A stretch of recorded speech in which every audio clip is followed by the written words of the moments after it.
এবং এই যে ফ্ল্যাটটা আপনি বলেছেন না আরবানাতে থাকি, আরবানাতে থাকতে গেলে যোগ্যতা লাগে। ও বাবা, তার মানে আমারও যোগ্যতা আছে, কেন আমারও ফ্ল্যাট আছে আরবানাতে।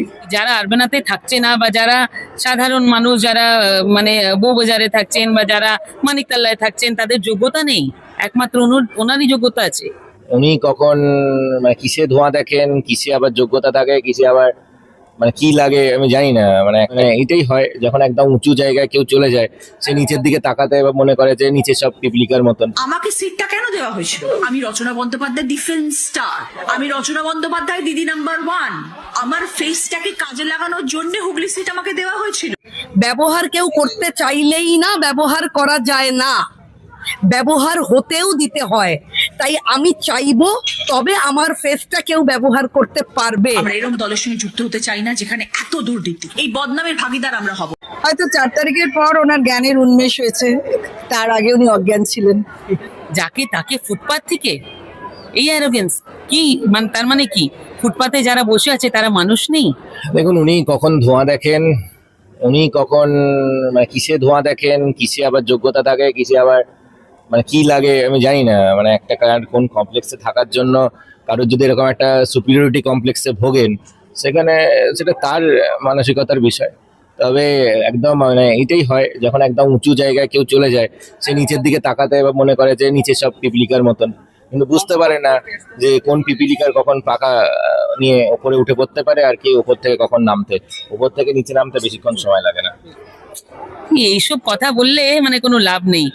আপনি নিজে কাজ করে কর্ম করে টাকা যদি কামিয়েছেন, থাকুন, যেখানে ইচ্ছে আছে থাকুন, কিন্তু তার মানে কি যারা আরবানাতে থাকছে না বা যারা সাধারণ মানুষ, যারা মানে বউবাজারে থাকছেন বা যারা মানিকতলায় থাকছেন, তাদের যোগ্যতা নেই, একমাত্র ওনারই যোগ্যতা আছে। তিনি বলছেন যে আমি তো জানতামই না দলে যখন এসেছিলাম তিনি দুর্নীতির কথা।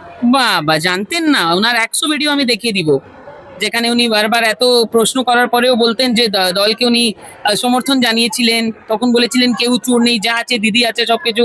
এখন দিদির কি হলো সেই কথা আমরা জানতে চাই।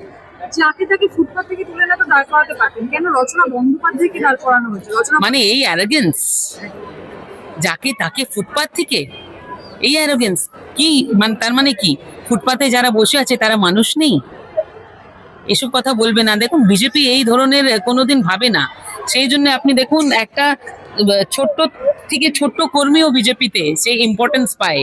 কেন আমরা কাউকে বড় সেলিব্রিটি বা বড় এরকম কিছু ইয়ে মনে করি না। একটা সাধারণ কর্মী বিজেপির সেই জায়গা পায় সময় আসলে। তো এদের যা এই ধরনের অ্যারোগেন্স আছে, এরা কোথায় জায়গা কোনোদিন পাবেন না। দেখুন, যারা বলেছেন এ প্রশ্ন তাদের করবেন কেমন, যারা এই ধরনের কথা বলছেন তাদের সঙ্গে অ্যাকচুয়ালি মাটির কোনো সংযোগ নেই, সম্পর্ক নেই।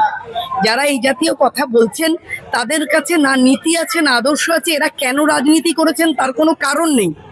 ফলত এই এদের বলা কথা নিয়ে আমরা আজকের এই ঐতিহাসিক দিন, আজকের এই আনন্দের দিন, আজ 1,30,00,000 মা বোনের অ্যাকাউন্টে অন্নপূর্ণা 3,000 টাকার সহায়তা পৌঁছে যাবে। আমি আমার যাদবপুর বিধানসভার প্রতিটি মানুষকে ধন্যবাদ জানাবো এবং 1,06,992 জন মানুষ যারা আমাকে সমর্থন করে বিধানসভায় পাঠিয়েছেন বলে আজ এই ঐতিহাসিক দিনে আমি অংশীদার হতে পারছি। আপনাদের চ্যানেলের মধ্যে দিয়ে আমি আমার যাদবপুরে সেই সকল অধিবাসী বৃন্দকে নতমস্তকে প্রণাম জানালাম। একটাই প্রশ্ন, তিনি যখন দলে এসেছেন তখন তিনি দুর্নীতিগুলোর বিষয়ে জানতেন না? এনারা কেউই জানতেন না আসলে। এনাদের এই বোধোদয় হয়েছে 4 তারিখের পর। ফেস ভ্যালুটা নাকি ব্যবহার করে। হ্যাঁ, 4th মের পরে সবার বোধোদয় হয়েছে, সবার বোধোদয়। তার আগে ওনারা কে কি বলেছেন আমাদের সব মনে আছে। বলছি ফেস ভ্যালুটা নাকি ব্যবহার করা হয়েছে। না না, সে কে ব্যবহার করেছে। আর একটা জিনিস মাথায় রাখবেন, ব্যবহার কেউ করতে চাইলেই না ব্যবহার করা যায় না, ব্যবহার হতেও দিতে হয়। তাই আমি চাইবো তবে আমার ফেসটা কেউ ব্যবহার করতে পারবে, আমি না চাইলে পারবে না। তাই 2012 সালে যখন যেদিন থেকে আমি বিজেপির ফ্রন্ট ওয়ারিয়ার হিসেবে লড়াই করেছিলাম, সেদিন আমাকে সবাই আঙুল দিয়ে দেখাতো, ওই দেখ বিজেপি যাচ্ছে। কিন্তু আমি জানতাম আমার নীতি আদর্শ, বিচার পরিবারের মেয়ে হিসেবে আমি প্রথম দিন থেকে লড়াইয়ে ছিলাম, লড়াইয়ে আছি, আমার মৃত্যু অবধি আমি এই লড়াইতেই থাকবো। তাই আমার ফেস কিন্তু কেউ চেয়ে ব্যবহার করতে পারেনি, তাই চাইলেই ব্যবহার করা যায় না, ব্যবহার করতে দেয়া হয়, যেটা আপনি দিয়েছেন।